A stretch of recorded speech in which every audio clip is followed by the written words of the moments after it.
Bonjour et bienvenue dans une nouvelle vidéo d'économie, chapitre de terminale, volet numéro 3 de la série ou du chapitre Quels sont les fondements du commerce international et de l'internationalisation de la production. Grand 2, comment expliquer l'internationalisation de la production? Il s'agit de comprendre l'internationalisation de la chaîne de valeur et savoir l'illustrer. En effet, après avoir montré dans la vidéo numéro 2 les effets de la fragmentation de la chaîne de valeur et de son internationalisation sur les échanges internationaux, notamment la hausse des échanges intra-branches, nous allons expliquer aujourd'hui pour quelles raisons et par quels moyens la chaîne de valeur s'internationalise. Alors, pour ce qui est de la définition, tout d'abord, l'internationalisation de la production correspond au processus qui conduit les firmes multinationales à organiser la production dans différents pays en fonction des avantages que ces différents pays offrent. Rappel, une firme multinationale est une entreprise qui possède au moins une unité de production dans un pays étranger ou différent de celui où figure son siège social. Qu'est-ce qu'une chaîne de valeur? Eh bien, une chaîne de valeur, même si nous avons déjà abordé cette notion dans la vidéo numéro 2, correspond à la succession des activités d'une entreprise, de la conception à la consommation finale ou à la distribution, aboutissant à la production d'un bien ou d'un service. Le concept de chaîne de valeur repose donc sur une vision de la firme comme étant constituée d'un portefeuille d'activités. C'est une notion que l'on emprunte ici à Porter, dont je vais dire un mot dans un instant, qu'il convient de gérer de manière à créer le plus de valeur ajoutée possible. La notion de chaîne de valeur a notamment été théorisée par Michael Porter, professeur de stratégie d'entreprise à Harvard. Cela signifie simplement que la réalisation d'un produit implique la réalisation successive de différentes activités. De l'amont vers l'aval, on peut citer la recherche et développement, la conception, la logistique, notamment l'approvisionnement en matières premières et en biens intermédiaires, la production, dont font partie la fabrication et ou l'assemblage, la logistique en aval, c'est-à-dire l'acheminement du produit jusqu'au consommateur final, le marketing, la vente, le service après-vente. L'ensemble de ces activités constitue la chaîne de valeur. Alors, il existe dans cette chaîne de valeur des activités principales qui sont celles qui vont de la création du produit à sa vente et aux services qui y sont associés. Et puis, il existe des activités de soutien qui viennent à l'appui des activités principales en assurant l'approvisionnement, en faisant progresser le contenu technologique des produits, en gérant les ressources humaines, notamment le recrutement, la formation, le licenciement, etc. Et enfin, en assumant les activités administratives comme la direction générale, la finance, la comptabilité, la communication, contrôle de la qualité, etc., qui sont nécessaires au bon fonctionnement de l'entreprise. Grand A, de la fragmentation de la chaîne de valeur à son internationalisation. Les entreprises peuvent choisir donc d'implanter les différentes activités de leur chaîne de valeur dans plusieurs pays en fonction de leurs avantages comparatifs. C'est cela l'internationalisation de la chaîne de valeur. Ce processus est très largement dû aux firmes multinationales. L'internationalisation de la chaîne de valeur ou chaîne de valeur mondiale correspond à l'organisation des activités d'une entreprise aboutissant à la production d'un bien ou d'un service à l'échelle mondiale. Par exemple, Intel, leader mondial des microprocesseurs, a localisé la fabrication des tranches de silicium et la recherche et développement, activité intensive en travail qualifié aux États-Unis. L'assemblage, activité nécessitant moins de qualification, est localisé dans des pays où le coût du travail est plus faible, comme la Malaisie notamment.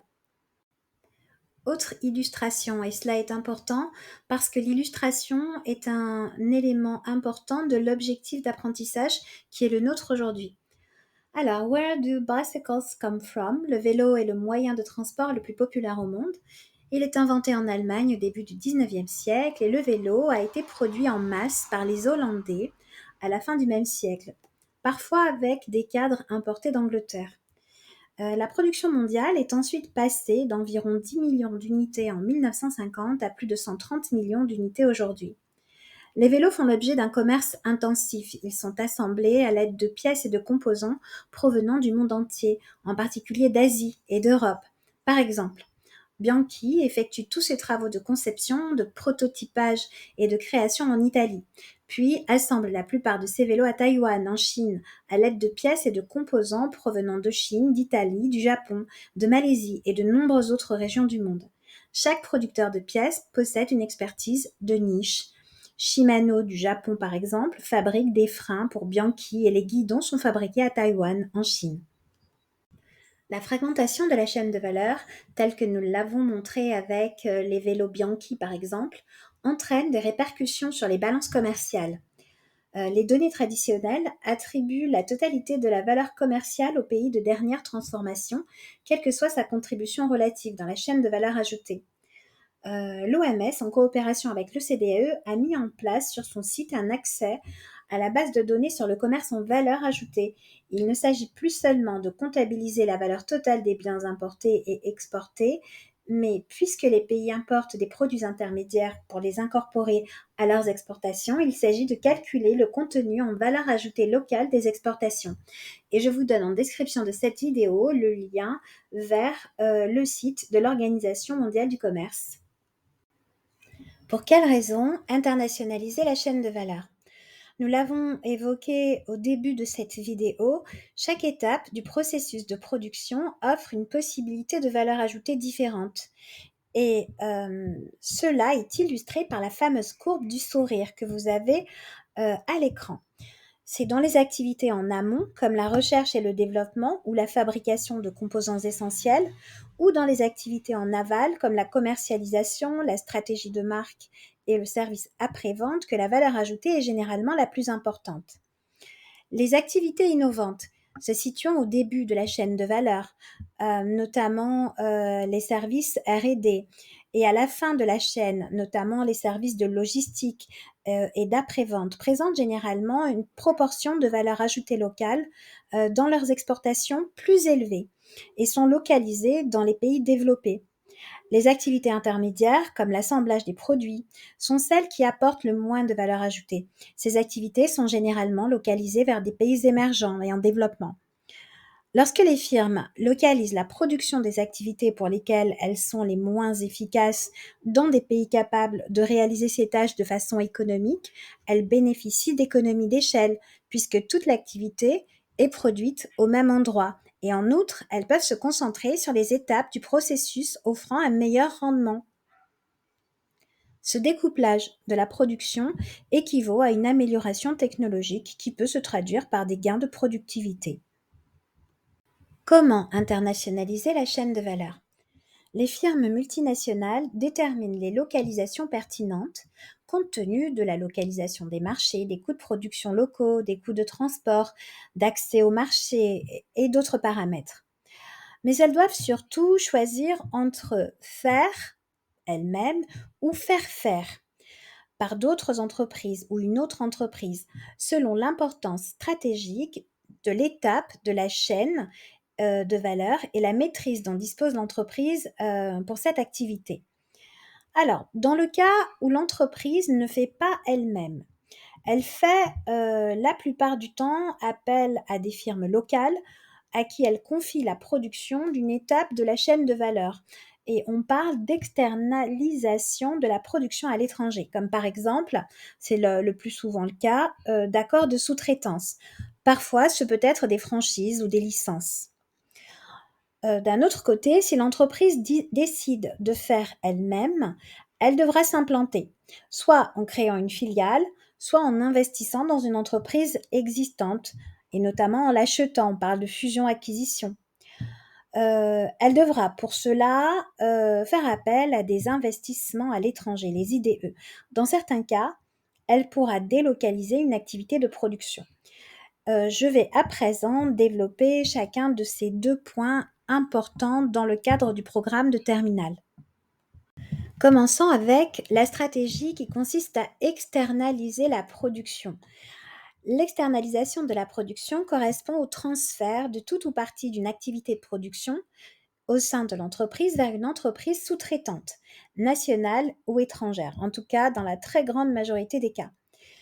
Eh bien, Tout d'abord, seule l'externalisation vers une entreprise située à l'étranger fait partie du processus d'internationalisation de la chaîne de valeur. Par exemple, l'entreprise danoise Mascot, qui produit des vêtements de travail et des chaussures de sécurité, fait appel à des fournisseurs indépendants en Asie pour se procurer les boutons, les zips, les bandes réfléchissantes ou les tissus. L'entreprise sous-traite également au Vietnam et au Laos une partie de la confection des vêtements et des chaussures. L'externalisation vers une entreprise située à l'étranger peut s'effectuer d'autres façons.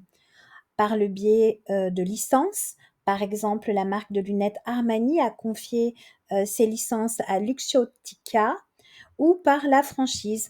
Les restaurants KFC, par exemple, se sont développés de cette manière à l'international. Dans ce dernier cas, l'externalisation vise la conquête de marchés extérieurs. Autre stratégie, celle qui consiste à créer une filiale à l'étranger, ou bien acquérir une entreprise déjà existante à l'étranger, ou bien encore délocaliser une partie de sa production à l'étranger en créant une filiale ou en achetant une entreprise existante. Bien, les firmes multinationales internationalisent la chaîne de valeur mondiale grâce aux investissements directs à l'étranger. C'est leur moyen de répondre à cette stratégie. Qu'est-ce qu'un IDE? Qu'est-ce qu'un investissement direct à l'étranger? Eh bien, cela correspond à la création ou à l'acquisition d'une unité de production à l'étranger et l'investisseur doit en détenir au moins 10%. Sinon, il s'agit d'un placement ou d'un investissement de portefeuille. Sur votre écran, selon la CNUSED, les IDE reçus par les États-Unis représentent plus de 6 fois 250 milliards divisé par 40 milliards les IDE reçus par l'Inde en 2018.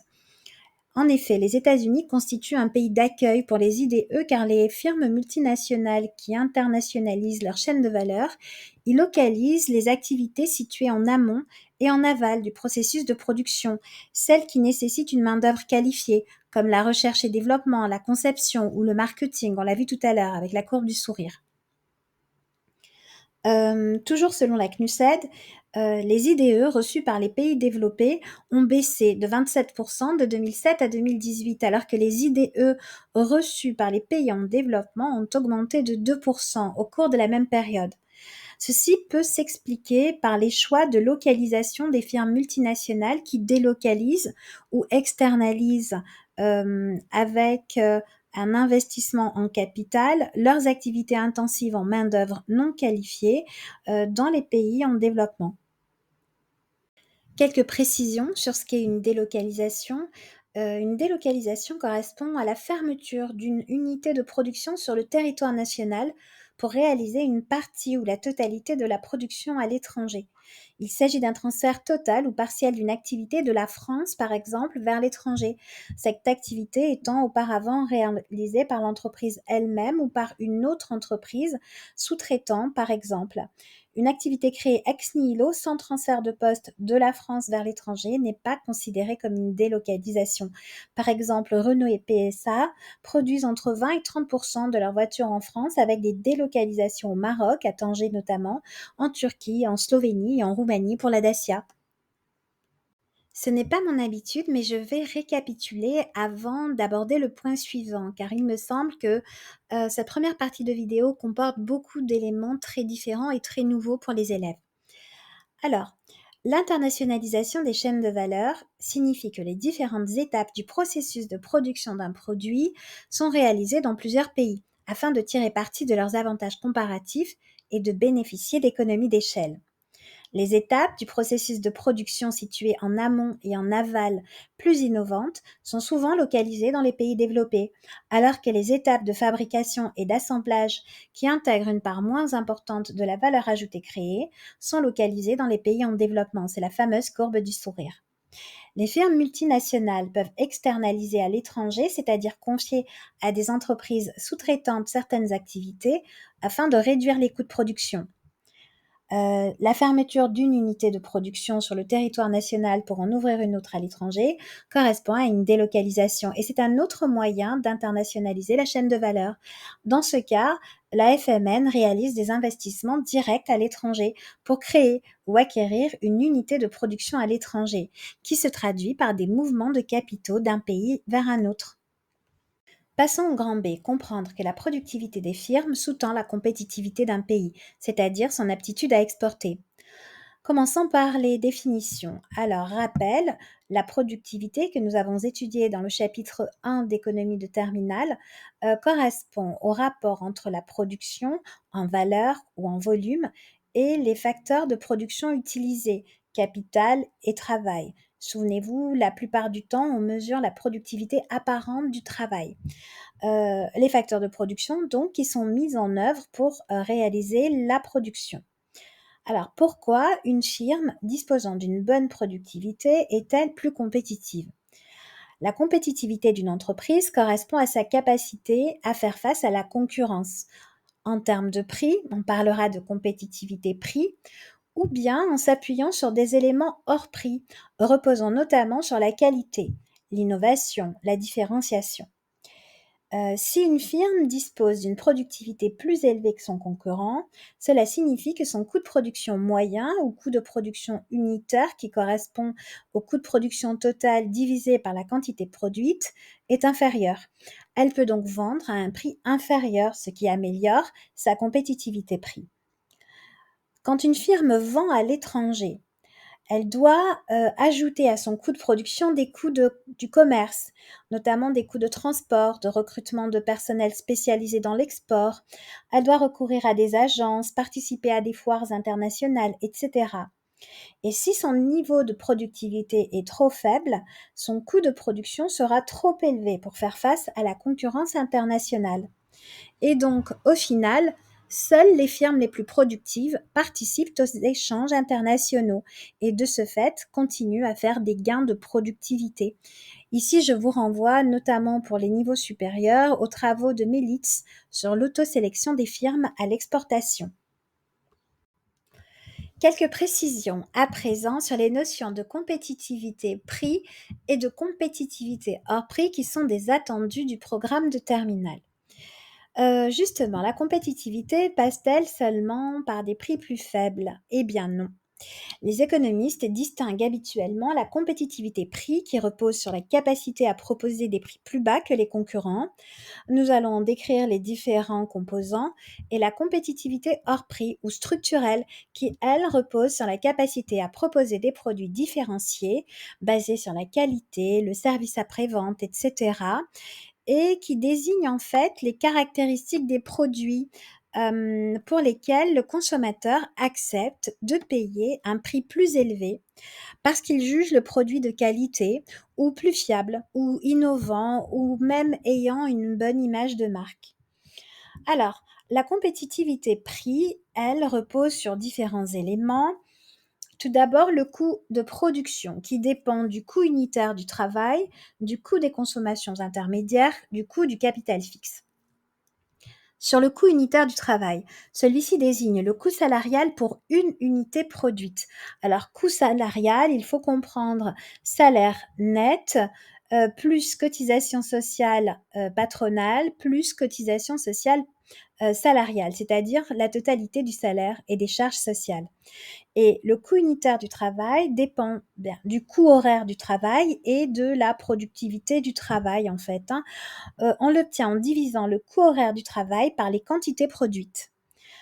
La compétitivité prix repose également sur les coûts d'accès au marché, coûts de transport et des éventuels droits de douane, la fiscalité et le taux de change. La figure 2 représente les déterminants de la compétitivité prix. Ainsi, les salaires et les charges et la productivité du travail déterminent le coût unitaire du travail. Les tarifs douaniers et les coûts du transport déterminent les coûts d'accès au marché. La fiscalité et les coûts des autres ressources s'ajoutent pour déterminer le coût du produit. Enfin, le coût du produit détermine le prix qui sera pratiqué. Le taux de change vient également influencer le prix. Qu'est-ce que c'est que le taux de change? Le taux de change correspond au prix d'une unité monétaire, par exemple 1 euro, exprimé dans une autre unité monétaire, par exemple le dollar. La compétitivité hors prix, au structurel, permet de comprendre pourquoi des pays comme la France ou l'Allemagne, alors qu'ils pratiquent pour les mêmes produits des prix bien supérieurs à ceux des pays émergents, parviennent tout de même à vendre leur production. En effet, les consommateurs sont prêts à payer un prix plus élevé pour des produits haut de gamme, c'est-à-dire dotés de caractéristiques fortement valorisées comme la marque, l'image de l'entreprise ou du pays exportateur, la réputation, la qualité des services associés, la fiabilité du produit, le design, le contenu technologique du produit, etc. Au total, pour améliorer leur productivité, les firmes multinationales s'internationalisent et localisent les différentes étapes de la production dans différents pays de façon à minimiser le coût de production ou à maximiser la qualité. Par exemple, une faible fiscalité ou un faible coût du travail pour la recherche de la compétitivité prix, mais aussi le niveau des infrastructures ou de capital humain et technologique, ou encore de recherche et développement pour la recherche de la compétitivité hors prix. Les firmes les plus productives peuvent alors maintenir ou accroître leur part de marché et exporter davantage, ce qui influe positivement sur la compétitivité du pays, c'est-à-dire sa capacité à satisfaire la demande étrangère.